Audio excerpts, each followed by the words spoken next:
2025 ഏറ്റവും അഭിമാനത്തോടെ ഒരു വ്യക്തിയെ പരിചയപ്പെടുത്തട്ടെ. ആളെ പരിചയപ്പെടുത്തും മുമ്പ് ഞാൻ ഒരു കാര്യം നിങ്ങളെ കാണിക്കാം. ഇപ്പോൾ നമ്മിൽ പലരും വിചാരിക്കും, ഇതൊരു ബൈബിൾ അല്ലേ, എന്താണ് പ്രത്യേകതയെന്ന്. വളരെ പ്രത്യേകതയുണ്ട്. അനേകം പേർ ബൈബിൾ എഴുതി കണ്ടിട്ടുണ്ട് ഈ കാലഘട്ടത്തിൽ, നൂറുകണക്കിന് ആളുകൾ.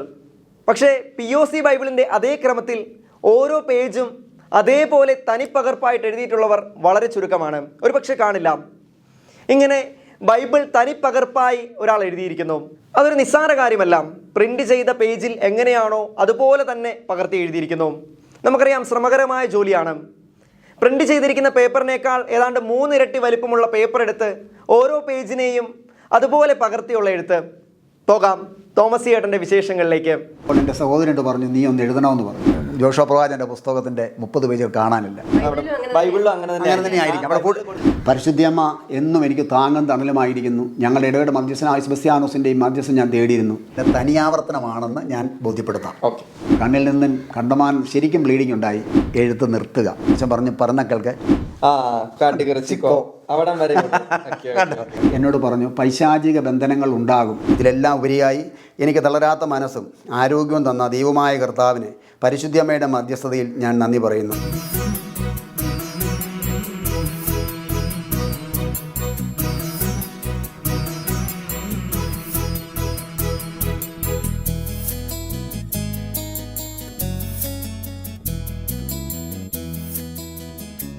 എൻ്റെ പേര് PO തോമസ്.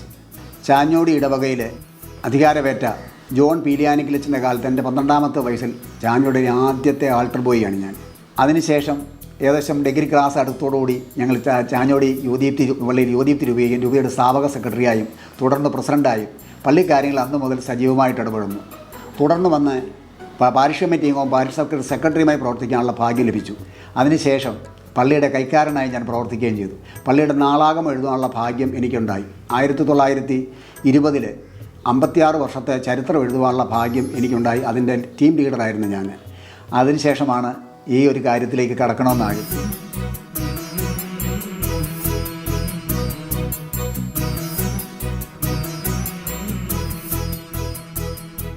ഇത് ബൈബിൾ എഴുതാണ്ടായ കാരണം, ഞങ്ങളുടെ അയലിടവകയായ മാടപ്പള്ളി ചെറുപുഷ്പ ദേവാലയത്തിൽ വികാരിയായിരുന്ന മാത്യു ചെത്തിപ്പഴി അച്ഛൻ അവിടുത്തെ 200 യുവാക്കളെ സംഘടിപ്പിച്ചുകൊണ്ട് ഒരു കയ്യെഴുത്ത് പ്രതി എഴുതിയുണ്ടായി.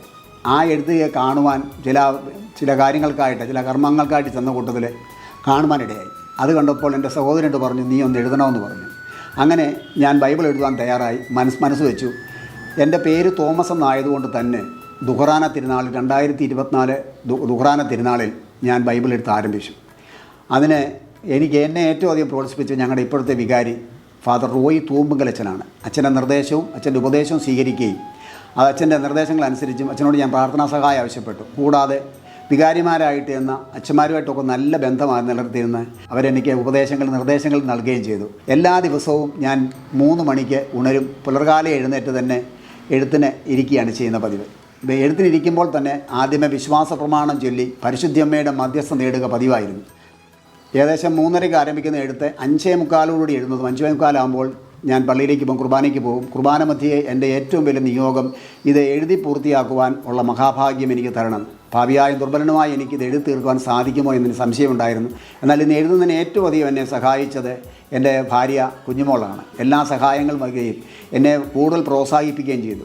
വിദേശത്തായിരിക്കുന്ന എൻ്റെ പ്രിയ മക്കൾ ഇവരെല്ലാവരും തന്നെ എല്ലാ ആഴ്ചകളിലും വിളിച്ച് കാര്യങ്ങൾ തിരക്കുകയും പ്രോത്സാഹിപ്പിക്കുകയും അങ്ങനെ തുറന്നു പോയി. 2024 ഡിസംബർ മാസം 3-ാം തീയതി സൂക്ഷ്മം 5 മാസം തികഞ്ഞപ്പോൾ സമ്പൂർണ്ണ ബൈബിളിൻ്റെ 73 പുസ്തകങ്ങൾ എനിക്ക് എഴുതി തീർക്കുവാനുള്ള ഭാഗ്യം ലഭിച്ചു. പഴയ നിയമം 1038 പേജുകളാണുള്ളത്. 1348 പേജുകളാണുള്ളത്. 1348 പേജ്. പുതിയ നിയമമാണെങ്കിൽ 390 പേജുണ്ട്. അങ്ങനെ 1700-ൽ പരം പേജുകൾ 5 മാസം കൊണ്ട് എഴുതാനുള്ള മഹാഭാഗ്യം എനിക്കുണ്ടായി. ദൈവത്തോട് ചേർന്ന് നിൽക്കാൻ ശ്രമിക്കുന്ന ഏതൊരു വ്യക്തിക്കും വിശ്വാസ വഴിയിൽ വന്നു ചേരുന്ന പ്രതിസന്ധികൾ നിരവധിയാണ്. തോമസ് ചേട്ടനും പറയാനുണ്ട് ഇത്തരം അനുഭവങ്ങൾ. വചനം എഴുതണമെന്ന തീരുമാനത്തിൽ നിന്ന് പിന്നോട്ട് വലിക്കാനെത്തിയ ആ സാഹചര്യങ്ങളെക്കുറിച്ച് ചേട്ടൻ്റെ വാക്കുകൾ ഇങ്ങനെയാണ്. ഈ എഴുതുന്ന കാലയളവിൽ എനിക്ക് വളരെയേറെ ബുദ്ധിമുട്ടുകളുണ്ടായിരുന്നു. ശാരീരികമായ ബുദ്ധിമുട്ടുണ്ടായി. എനിക്ക് വയസ്സ് 65-66 കഴിഞ്ഞിരിക്കുകയാണ്. ഞാനുമായിട്ട് സംസാരിച്ച 1-2 വൈദികർ എന്നോട് പറഞ്ഞു, പൈശാചിക ബന്ധനങ്ങൾ ഉണ്ടാകും, എഴുതിയവർക്കൊക്കെ ഉണ്ടായിട്ടുണ്ട്, അതുകൊണ്ട് പ്രാർത്ഥനയിൽ എന്ന് സജീവമായിരിക്കണം, ദിവസവും ദിവ്യബലിയിൽ സംബന്ധിക്കണം, നിയോഗം വെച്ച് പ്രാർത്ഥിക്കണമെന്ന്. പക്ഷേ എനിക്കത് മനസ്സിലായത് എന്താണെന്ന് ചോദിച്ചാൽ, എൻ്റെ 2 കണ്ണുകളെയും നഷ്ടപ്പെടുത്തുന്ന രീതിയിലല്ലെങ്കിൽ പോലും ഭാഗ്യമായി കാഴ്ച നഷ്ടപ്പെടുത്തുന്ന രീതിയിൽ അപകടങ്ങൾ എൻ്റെ കണ്ണിനുണ്ടായി. ആദ്യമേ ഇടത് കണ്ണിന് ഒരു കടന്നൽ കടിക്കാനുണ്ടായത്. അത് 6-7 ദിവസത്തെ ചികിത്സയ്ക്ക് ശേഷം അത് ഭേദമായി. അതിനുശേഷം വലത് കണ്ണിലേക്ക് ഒരു കമ്പ് കുത്തിക്കണം. ഞാൻ കൃഷികാര്യങ്ങളുമായിട്ട് എൻ്റെ ബാക്കി സമയങ്ങൾ ഞാൻ കൃഷികാര്യങ്ങളിൽ ബന്ധപ്പെടുന്നയാളാണ്. കണ്ണിൽ നിന്നും കണ്ടമാനം ശരിക്കും ബ്ലീഡിംഗ് ഉണ്ടായി. ഉടനെ ഹോസ്പിറ്റലിലേക്ക് പോയി. വീണ്ടും ദിവസങ്ങൾ നഷ്ടപ്പെട്ടു. കണ്ണ് ഭേദമായി. പക്ഷേ ഇതെല്ലാം ദൈവത്തിൻ്റെ പ്രത്യേകമായ പരിപാലനയിലും സംരക്ഷണയിലുമാണ് എനിക്കിത് മാറിയതെന്നും ബോധ്യം, എനിക്ക് ഉത്തമ വിശ്വാസമുണ്ട്.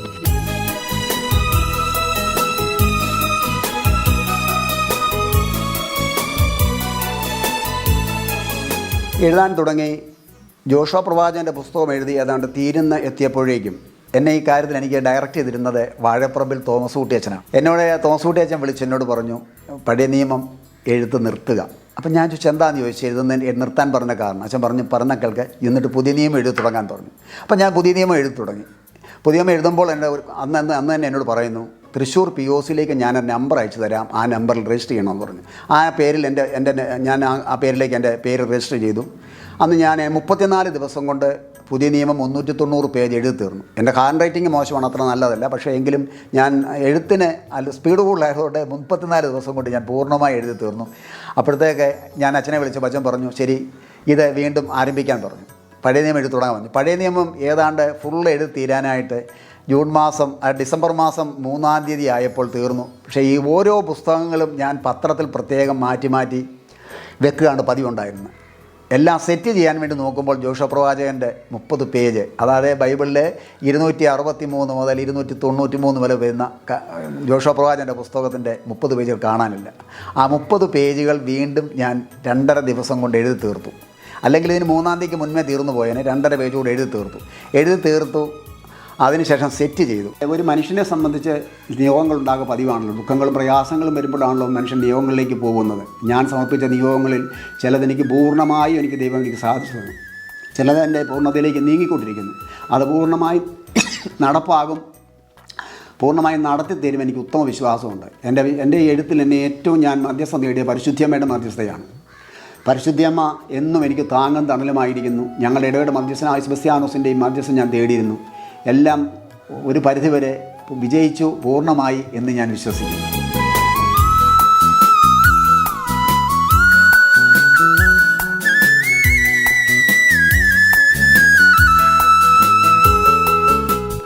ബൈബിൾ സത്യവേദ പുസ്തകം എന്നാണല്ലോ സഭ നമ്മെ പഠിപ്പിക്കുന്നത്. അത് അങ്ങനെ തന്നെയുമാണ്. സ്ലീഹന്മാരാലും പ്രവാചകന്മാരും രചിക്കപ്പെട്ട ദൈവനിവേശിതമായ ബൈബിളിൻ്റെ കയ്യെഴുത്ത് പ്രതി എഴുതി പൂർത്തിയാക്കുവാൻ എനിക്ക് സാധിച്ച ദൈവകൃപ ഒന്നുകൊണ്ട് മാത്രമാണ്. മാർത്തോമാ ശ്ലീഹായുടെ ഈ വർഷത്തെ ദുഃഖറാന തിരുനാൾ ദിനമായ 2024 ജൂലൈ 3-ാം തീയതി എഴുതി തുടങ്ങി. 2024 ഡിസംബർ മാസം 3-ാം തീയതി വരെ 150 ദിവസം കൊണ്ട് ഉൽപ്പത്തി മുതൽ വെളിപാട് വരെ എഴുതി പൂർത്തിയാക്കുവാൻ പരമകാരുണ്യവാനായ ദൈവം എന്നെ അനുഗ്രഹിച്ചു. ഞാൻ എഴുതി തയ്യാറാക്കിയ സമ്പൂർണ്ണ ബൈബിളിൻ്റെ കയ്യെഴുത്ത് പ്രതി എൻ്റെ ഇടവക ദേവാലയത്തിന് ഞാൻ സന്തോഷപൂർവ്വം സമർപ്പിക്കുന്നു. ഈ അടുത്ത നാളുകളിൽ ബൈബിൾ എഴുതുവാനും വചനം എഴുതി പ്രാർത്ഥിക്കാനുമൊക്കെ അനേകർ മുന്നോട്ട് വരുന്നത് കണ്ടിട്ടുണ്ട്. അത് വളരെയധികം സന്തോഷം പകരുന്ന ഒരു കാര്യമാണ്. എന്നാൽ വളരെ ചുരുങ്ങിയ സമയം കൊണ്ട് ബൈബിൾ എഴുതി തീർക്കുവാനും അതിലെ ഓരോ പേജുകളും ഓരോ താളുകളും എങ്ങനെയാണോ ബൈബിൾ അതേപോലെ തന്നെ ക്രമപ്പെടുത്തുവാനും തോമസ് ചേട്ടന് സാധിച്ചു എന്നുള്ളത് ഏറെ എടുത്തു പറയേണ്ടുന്ന ഒരു കാര്യമാണ്.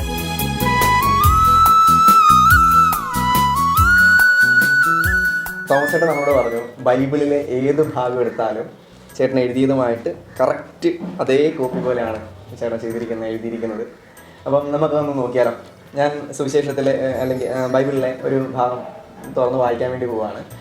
ചേട്ടൻ അത് നമുക്ക് ഇവിടെ ചേട്ടൻ എഴുതിയ ബൈബിളിൽ അതെടുത്ത് നമുക്ക് വായിച്ച് കേൾപ്പിക്കും. നമുക്ക് കറക്റ്റ് അതാണോ എക്സാക്റ്റ് അതുപോലെയാണോ എന്ന് നമുക്കൊന്ന് നോക്കാം. ഞാൻ സമ്പൂർണ്ണ ബൈബിളിൻ്റെ പഴയ നിയമമാകട്ടെ പുതിയതുമാകട്ടെ ഏത് പേജ് എടുത്തു തരുന്നോ ആ പേജ് ബൈബിളിലെ സമ്പൂർണ്ണ ബൈബിളിലെ POCയുടെ ബൈബിളിൽ ഏതാണ് എഴുതിയിരിക്കുന്നത് അതുപോലെ തന്നെ എൻ്റെ തനിയാവർത്തനമാണെന്ന് ഞാൻ ബോധ്യപ്പെടുത്താം. ഓക്കെ.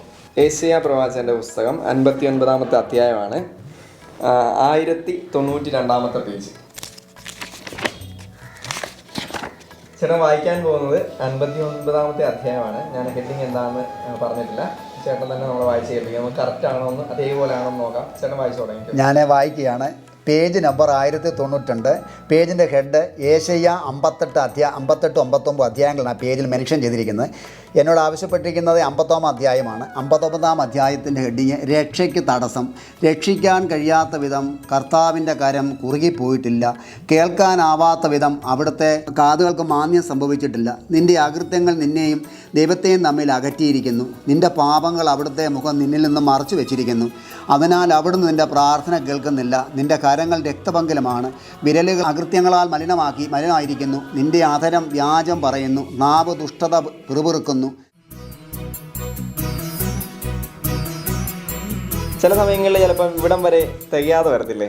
ഇല്ല. അപ്പോൾ അല്ല, അതിനാണ് 90% എഴുത്തായി കഴിയുമ്പോൾ ഫസ്റ്റ് ആൻഡ് സെക്കൻഡ് ഹാഫ് നമ്മൾ കണക്ക് കൂട്ടുന്നത്. ഫസ്റ്റ് ഹാഫിൻ്റെ ഒരു 75% ആയി കഴിയുമ്പോഴേക്കും നമ്മൾ ബാക്കി നിൽക്കുന്ന ലൈൻ POCയിലെ ബൈബിളിൽ എണ്ണി നോക്കും.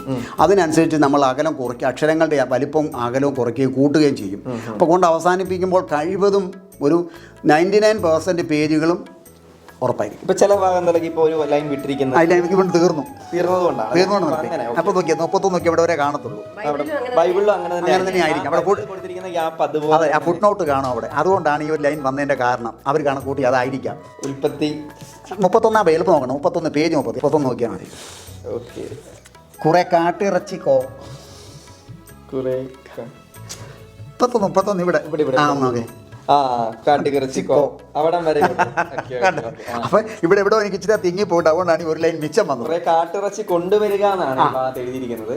അത് ഫസ്റ്റ് ഹാഫില് 31-ാമത്തെ പേജിൽ, അതായത് ഉൽപ്പത്തി പുസ്തകം 27-ാം അധ്യായത്തിൽ യാക്കോബിന് അനുഗ്രഹം എന്ന് പറഞ്ഞൊരു ഭാഗത്ത് വരുന്ന ഒരു 3-ാമത്തെ വാക്യമാണ്. നിന്റെ ആയുധങ്ങളായ അമ്പും വില്ലും എടുത്ത് വയലിൽ പോയി വേട്ടയാടി കുറെ കാട്ടിറച്ചി കൊണ്ടുവരിക. ആ വചനത്തില് ഈ താഴെ അവസാനിക്കുന്ന ഭാഗത്ത് കാട്ടിറച്ചിക്കോ എന്ന് മാത്രമേ ഉള്ളൂ. ബാക്കി കൊണ്ടുവരിക എന്നുള്ളതിന്റെ ബാക്കി സെന്റൻസ് സെക്കൻഡ് ഹാഫിൽ ഇപ്പറേ ഭാഗത്താണ്, റൈറ്റ് സൈഡിലാണ് വരുന്നത്. കറക്റ്റ് ആ കൊണ്ടുവരിക ആ കോയിൽ അവസാനിപ്പിച്ചിരിക്കുന്ന, ബൈബിളിൽ അവസാനിപ്പിച്ചിരിക്കുന്നത് പോലെ തന്നെ. എന്തായാലും ദൈവത്തിന്റെ അനുഗ്രഹം, പരിശുദ്ധാത്മാവിന്റെ കൃപ നല്ലത് നമുക്കൊന്നും പറയാനില്ല. നിയോഗങ്ങളുടെ മേലാകട്ടെ, ഏറ്റവും വലിയ നിയോഗങ്ങളിലേക്കാകട്ടെ.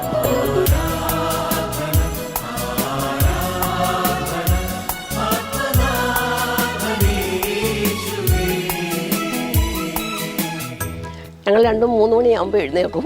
ഞാൻ ബൈബിൾ വായനയും പ്രാർത്ഥനയായിട്ട് പോകും. അപ്പച്ചൻ എഴുതാനുള്ള കാര്യത്തിലേക്ക് അങ്ങ് പോകും. 37 വർഷമായി ഞങ്ങളുടെ വിവാഹം കഴിഞ്ഞിട്ട്. പ്രാർത്ഥനയില്ലാത്ത ഒരു ദിവസം പോലും ഞങ്ങളുടെ ജീവിതത്തിൽ ഉണ്ടായിട്ടില്ല. പ്രാർത്ഥനയിൽ മുന്നിൽ തന്നെയായിരുന്നു ഞങ്ങൾ രണ്ടുപേരും. പ്രാർത്ഥിക്കുന്ന കാര്യത്തിൽ മക്കൾ അതിലും നല്ലതായിട്ട് പ്രാർത്ഥിക്കുന്നു. കുഞ്ഞുനാളുകളിലെ ബൈബിൾ ക്യൂസിനും കാര്യങ്ങൾക്കും ഒക്കെ സ്കൂളിലും ഫൊറാന തരത്തിലും ഒക്കെ രണ്ടുപേരും മത്സരിച്ചിട്ടുണ്ട്, സമ്മാനവും കിട്ടിയിട്ടുണ്ട്. ഇപ്പോഴും അങ്ങനെ തന്നെയാണ്. മൂത്ത മോള് ബഹറിലാണ്. ആ പള്ളിയിൽ ഭാര്യയും ഭർത്താവും മോളും കൂടെ ഫാമിലിയായിട്ട് ബൈബിൾ ക്വിസിന് ഇപ്പോഴും ചേർന്നിട്ടുണ്ട്. നല്ല സജീവമായിട്ട് പള്ളി പ്രവർത്തിക്കുന്നുണ്ട്. പിന്നെ രണ്ടാമത്തെ മോള് കാനഡയിൽ, അവരും ഭർത്താവും അങ്ങനെ തന്നെയാണ്. അവൾ ജോലിയുടെ ഇടയ്ക്ക് അവൾ വേദപാഠവും പഠിപ്പിക്കുന്നുണ്ട്. അവരും നല്ല സന്തോഷമായിട്ട്. മോനാണെങ്കിൽ മോന് 5 വയസ്സുള്ളപ്പോൾ, 5 വയസ്സായില്ല, അതിന് മുമ്പേ തന്നെ അവന് 73 പുസ്തകങ്ങളും കാണാപ്പാഠം പറയുമായിരുന്നു.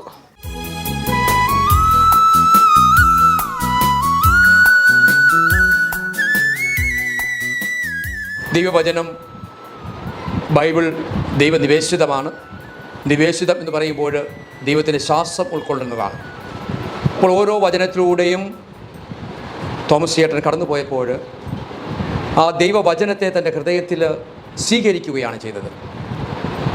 അതിൻ്റേതായ അനുഭവവും അദ്ദേഹത്തിന് ഉണ്ടായിട്ടുണ്ട് എന്ന് ഞാൻ വിശ്വസിക്കുകയാണ്. തൻ്റെ കൈപ്പടയിൽ ബൈബിളിൻ്റെ അതേ രീതിയിൽ പേജുകൾ പോലും വ്യത്യാസപ്പെടുത്താതെ കണ്ട് കൃത്യമായി എഴുതി ഇന്ന് ഈ ഇടവകയ്ക്ക് സമർപ്പിക്കുമ്പോൾ ഇടവകയുടെ ആശംസകളും പ്രാർത്ഥനകളും നേരുകയാണ്.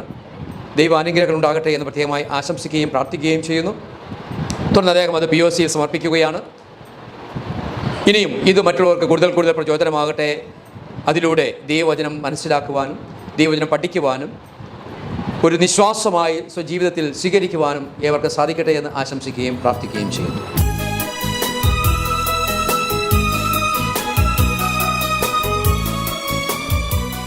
മാടപ്പള്ളി ചെറുപുഷ്പ ദേവാലയത്തിൽ ബഹുമാനപ്പെട്ട ചെത്തിപ്പഴി അച്ഛൻ്റെ നിർദ്ദേശാനുസരണം ഇടവാങ്ങളായി 200 പേർ ചേർന്ന് എഴുതിയ സമ്പൂർണ്ണ ബൈബിളിൻ്റെ കയ്യെഴുത്ത് പ്രതി കാണാനിടയായി. അതിൽ താല്പര്യം തോന്നി ഞാൻ എഴുതുവാൻ തീരുമാനിച്ചു. 2024 ജൂലൈ 3 എഴുതാൻ തുടങ്ങി. 2024 ഡിസംബർ മാസം 3 180 ദിവസം കൊണ്ട് ഉൽപ്പത്തി മുതൽ വെളിപാട് വരെ 73 പുസ്തകങ്ങൾ എഴുതുവാൻ ദൈവം എന്നെ അനുഗ്രഹിച്ചു. നമ്മുടെ ഇടവകയുടെ ബഹുമാനപ്പെട്ട വികാരി അച്ഛൻ, തൂമ്പുങ്കൽ റോയി അച്ഛൻ, മുൻ വികാരിമാരായ ബഹുമാനപ്പെട്ട വാഴപ്പറമ്പിൽ തോമസ് ഊട്ടി അച്ഛൻ, കിഴക്കേ വീട്ടിൽ ആന്റണി അച്ഛൻ, പുത്തനങ്ങാടിൽ മാത്യു അച്ഛൻ, എൻ്റെ ബന്ധുക്കളായ ബഹുമാനപ്പെട്ട കടുത്താനത്ത് ജോസച്ചൻ CMI, മതിലകത്ത് തോമസ് അച്ഛൻ CMI എന്നിവരുടെ പ്രാർത്ഥനാ സഹായം ഞാൻ തേടിയിരുന്നു. എൻ്റെ ഈ ഉദ്യമത്തിൽ എന്നെ സപ്പോർട്ട് ചെയ്ത എൻ്റെ സഹധർമ്മിണിയും എൻ്റെ മക്കളും മരുമക്കളുമാണ്. ബന്ധുമിത്രാദികളോടും ഞാൻ നന്ദി പറയുന്നു. ഇതിലെല്ലാം ഉപരിയായി എനിക്ക് തളരാത്ത മനസ്സും ആരോഗ്യവും തന്ന ദൈവമായ കർത്താവിന് പരിശുദ്ധമ്മയുടെ മധ്യസ്ഥതയിൽ ഞാൻ നന്ദി പറയുന്നു. P.A. തോമസ്.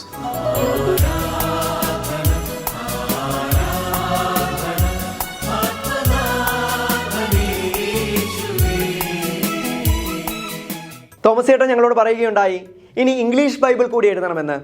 അദ്ദേഹത്തിൻ്റെ ആഗ്രഹം ഈശോ സാധിച്ചു കൊടുക്കട്ടെ എന്ന് പ്രാർത്ഥിക്കുന്നു.